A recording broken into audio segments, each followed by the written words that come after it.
नमस्कार साथियों, स्वागत है आपका सिविल लक्ष्य एकेडमी के Chhattisgarh daily current affairs program में। आज हम देखेंगे 2 जून के सबसे महत्वपूर्ण प्रश्न जो आपके एग्जाम में आ सकते हैं। तो शुरू करते हैं आज के सबसे महत्वपूर्ण प्रश्न। पहला प्रश्न है, राज्य शासन द्वारा सिलगेर घटना की जांच हेतु गठित जनप्रतिनिधियों की समिति के अध्यक्ष कौन हैं? तो इसका सही जवाब है सांसद दीपक बैज। दीपक बैज को अध्यक्ष बनाया गया है, ठीक है। और जो ये देवती कर्मा और लखेश्वर बघेल हैं वो उस समिति के सदस्य हैं। बहुत सारे जनप्रतिनिधि इस समिति के सदस्य हैं। कवासी लखमा सदस्य नहीं है, ये भी याद रखना है आपको, ठीक है। तो सिलगेर घटना में क्या हुआ था? सिलगेर घटना में जो पुलिस कैंप का घेराव कर लिए थे, क्या करते हैं, ग्रामीण जन, और उसी बीच नक्सलियों ने वहाँ पर हमला कर दिया। क्रॉस फायरिंग में 2 या 3 ग्रामीणों की जान चली गई। हालांकि जो सेना है उनका कहना है, यानी जो पुलिस बल है उनका कहना है कि वो नक्सली हैं, लेकिन गांव वालों का कहना है वो नक्सली नहीं, आम लोग हैं, ठीक है। और इसी बात को लेकर जो सिलगेर में जो कैंप है उसके आसपास ग्रामीण लगातार विरोध कर रहे हैं, ठीक है। इसको विपक्ष के द्वारा भी मुद्दा बनाया गया है और सरकार इसमें बैकफुट पे है और ये समिति जो है गठित करके अब जांच कराने की मांग की जा रही है, ठीक है। नेक्स्ट क्वेश्चन है, 1 जून को परिवहन विभाग की किस योजना का शुभारंभ किया गया? तो इसका सही जवाब है तुम्हार सरकार तुम्हार द्वार। इस योजना का प्रारंभ किया गया। ये परिवहन विभाग की योजना है। इसके तहत 22 जो सेवाएं हैं वो घर पहुंच उपलब्ध कराई जाएंगी। कितनी सेवाएं? 22 सेवाएं घर पहुंच उपलब्ध कराई जाएंगी, ठीक है। इसीलिए इसका नाम रखा गया है तुम्हार सरकार तुम्हार द्वार।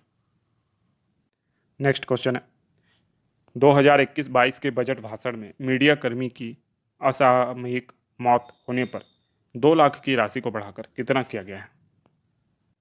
तो इसका सही जवाब है 5 लाख रुपए, ठीक है। तो पहले ये राशि 2 लाख रुपए थी, ये याद रखना है। अब ये राशि कितनी हो गई है? 5 लाख रुपए।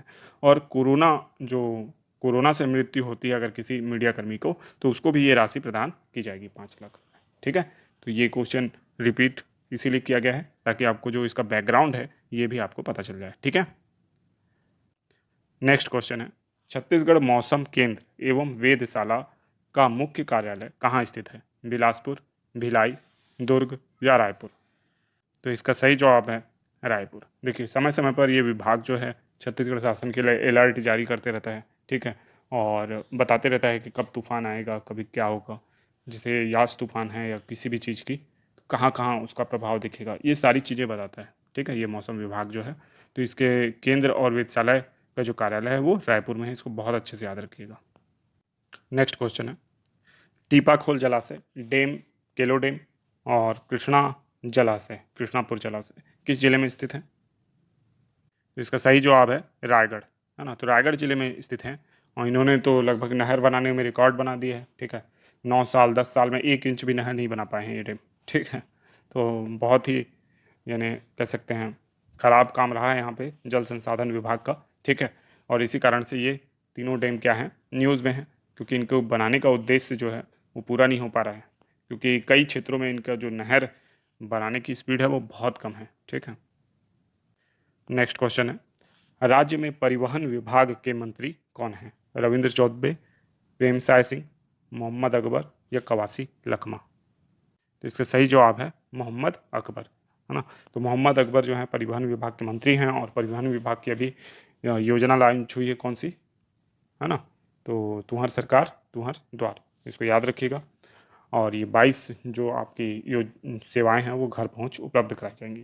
तो उसके विभाग के मंत्री का नाम आपको याद होना चाहिए। हालांकि इस योजना को लॉन्च जो किया है वो मुख्यमंत्री ने किया है, भूपेश बघेल ने, ठीक है। ये भी आपको याद रखना है। तो अब देखते हैं छत्तीसगढ़ सामान्य ज्ञान के कुछ प्रश्न, ठीक है। इससे पहले मैं आपको ये बता दूं कि टेलीग्राम ग्रुप बन गया है, तो आप टेलीग्राम ग्रुप ज्वाइन कर सकते हैं। टेलीग्राम ग्रुप का नाम सिविल लक्ष्य एकेडमी है और उसका लिंक डिस्क्रिप्शन बॉक्स में दे दिया गया है। इसके साथ ही साथ आप चाहें तो फेसबुक पेज को भी लाइक कर सकते हैं। फेसबुक पे हमारी सिविल लक्ष्य के नाम से प्रोफाइल है, उसको भी आप ज्वाइन कर सकते हैं। और साथ ही साथ वेबसाइट है, विजिट किया जा सकता है उसमें। नेक्स्ट क्वेश्चन है, अरपा नदी की लंबाई कितनी है? तो इसका सही जवाब है 100 किलोमीटर, ठीक है। तो अरपा नदी खुंडरी खोंगसरा की पहाड़ी पेंड्रा तहसील बिलासपुर से निकलती है। मानिक चौरा के निकट शिवनाथ नदी में इसका विसर्जन होता है। 100 किलोमीटर इसकी लंबाई है। प्रवाह क्षेत्र बिलासपुर बलौदाबाजार है। प्रमुख परियोजना जो इसमें स्थित है भैंसाजार परियोजना है, जो कि कोटा के समीप स्थित है, ठीक है। और सहायक नदी जो है इसकी खारंग है, जिसपे खूंटा घाट या संजय गांधी परियोजना 1920 में बनाई गई, सॉरी 1920। ठीक है, तो इतना याद रखिएगा अरपा नदी से। और इसके तट पर बिलासपुर शहर स्थित है ना, ये भी याद रखना है। नेक्स्ट क्वेश्चन है, खुड़िया बांध किस नदी पर स्थित है? अरपा, मनियारी, लीलागर या खारून? तो इसका सही जवाब है मनियारी। ठीक है, तो मनियारी नदी का उद्गम पिंडरा लोरमी का पठार सिहावल मुंगेली से होता है। विसर्जन इसका मदकू द्वीप के निकट शिवनाथ नदी में होता है। कुल लंबाई 134 किलोमीटर है। प्रवाह क्षेत्र मुंगेली और बिलासपुर है। सहायक नदी आगर, छोटी नर्मदा, टेसुआ और घोंगा है। परियोजना जो है खूंटा घाट या राजीव गांधी परियोजना 1930 में बनाई गई है। और इस नदी के किनारे अमेरिकापा ताला गांव स्थित है। ताला गांव से बहुत बार क्वेश्चन आता है कि कौन सी नदी के किनारे स्थित है, तो याद रखिएगा मनियारी नदी के किनारे स्थित है ताला गांव। और यह मुंगेली तथा बिलासपुर के मध्य सीमा भी बनाती है ये नदी। ठीक है, इतना इस नदी से याद रखना है आपको। नेक्स्ट क्वेश्चन है, मल्हार शहर किस नदी के तट पर स्थित है? तो इसका सही जवाब है लीलागर। ठीक है, तो लीलागर नदी के तट पर कौन सा शहर स्थित है? मल्हार। मल्हार नदी का पुराना नाम है निडला नदी। ठीक है, इसका उद्गम कोरबा की पूर्वी पहाड़ी से होता है। विसर्जन शिवनाथ नदी में होता है। कुल लंबाई 135 किलोमीटर है। प्रवाह क्षेत्र कोरबा और बिलासपुर में है। ठीक है, और लीलागर जो है वो आपका बिलासपुर और जांजगीर चांपा के बीच सीमा भी बनाती है। और याद रखिएगा मल्हार शहर जो है सरबपुरी वंशी राजा प्रसन्न मात्र द्वारा बसाया गया था। ठीक है, नेक्स्ट क्वेश्चन है, पीथमपुर जांजगीर चांपा किस नदी के तट पर स्थित है? तो इसका सही जवाब है हसदेव नदी के तट पर। ठीक है, तो हसदेव नदी का उद्गम जो है देवघर कैमूर की पहाड़ी कोरिया जिला से होता है, सोनहत तहसील से। विसर्जन इसका महानदी में केरासिला देही के समीप होता है। कुल लंबाई 176 किलोमीटर कोरिया कोरबा जांजगीर चांपा में प्रवाहित होती है। तान, झींग, उत्तेग, गज, अहिरन, जटा शंकर और चोरनाई इसकी सहायक नदियां हैं। कोरबा, चांपा, पीथमपुर इसके तट पर स्थित हैं। हसदेव बांगो परियोजना इस पे स्थित है, जिसे मिनी माता परियोजना कहा जाता है। 1967 में बनी है ये, माचाडोली कोरबा में स्थित है। ठीक है, यह छत्तीसगढ़ की प्रथम बहुउद्देशीय परियोजना है। साथ ही यह प्रदेश का सबसे ऊंचा बांध भी है। पीथमपुर इसकी इसी नदी के तट पर स्थित है। हसदेव घाटी कोयला खदानों के लिए प्रसिद्ध है। हसदेव रामपुर कोयला क्षेत्र सरगुजा तक विस्तृत है।